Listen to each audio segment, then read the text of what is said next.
since when were contorni referred to as sides? Even Marks and Spencer do it now.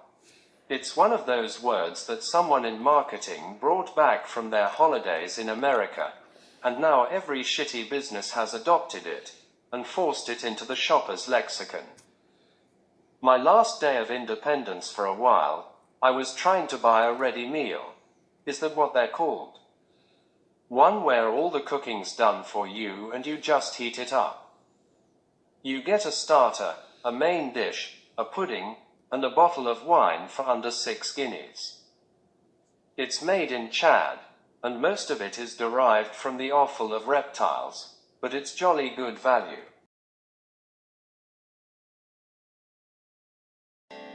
But now they only block the sun. They rain and snow on everyone.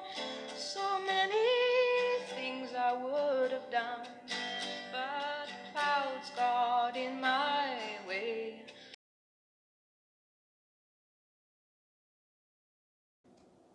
Most of the options on display looked like they had either come from the inside of another animal, or had been made by a domestic science remedial class.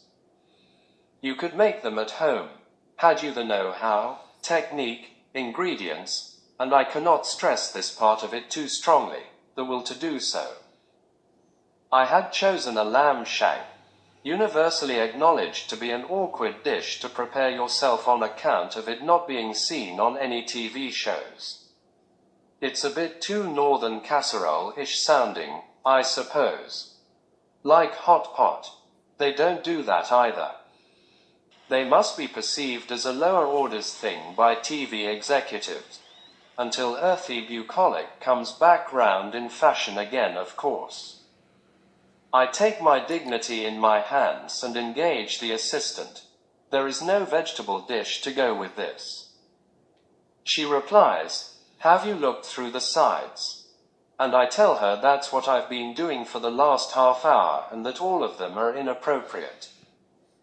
She helps me trawl through the options again, but I can tell that she doesn't know what they are and what they do. "What about this?" she asks, showing me Mediterranean vegetables with a basil dressing. I didn't answer, but I think I conveyed negativity. "The thing is," she says, "you won't get the meal deal if you don't take a side."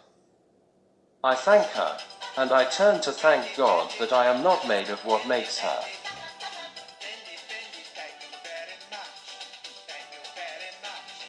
Perhaps that is an answer, to know that. That's a point. I could apply for a job to manage people like her. The enthusiasm evaporates before I reach the end of the thought. They wouldn't have me. My CV does not describe the person that I know me to be. You need to forge opportunities from within, trade up on the back of jobs, one acting as currency and proof of competence for the next, and so on. A change of direction can only be countenanced with a straighter record, and I took my exams when straight A's were tough for the feckless. We lived before those times when you got a C for turning up, and an A for having a go at every question. I don't even meet the minimum criteria to apply for a job as supermarket manager. I'll be swept from the in tray of a first jobber human resources executive before she even considers my analytical skills and the ability to work well in a team whilst at the same time being a self-starter. I have invoked God, so today he gets a yes. All hail Saint Peter, who is said to be looking after me.